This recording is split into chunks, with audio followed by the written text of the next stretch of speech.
পশ্চিমারা এখন খুব ভয় পাচ্ছে, কারণ রাসূল সাল্লাল্লাহু আলাইহি ওয়াসাল্লামের অনেক ভবিষ্যৎবাণী আছে কিয়ামত সম্পর্কে।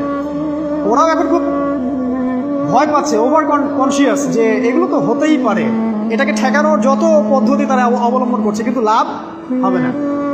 প্রতিটা ইস্যু ওদের বিপর্যয় ডেকে আনবে।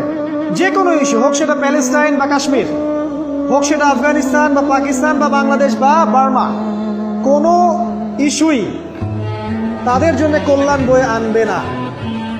যদি কল্যাণ বয়ে আনে, শুধু মুসলিমদের জন্যই আনবে, কারণ প্রতিটা অন্ধকারের পিছনে একটা সোনালী সকাল আছে। এটা ওরা জানে না, কিন্তু কোরআন এবং হাদিস এটা আছে। অতএব কেউ ধৈর্যহারা হবেন না, ধৈর্যহারা হবেন না, এবং অধৈর্য হয়ে কোনো ইনিশিয়েটিভ নেবেন না, এমন কোনো ইনিশিয়েটিভ নেবেন না যার কারণে উম্মার ক্ষতি হয়। কারণ সামনে যে সময়টা আসছে, এটা আমাদের বিজয়ের সময়, ওদের বিজয়ের সময় নয়। All you have to do, আপনাকে শুধু এতটুকু করতে হবে, বি প্রিপেয়ার।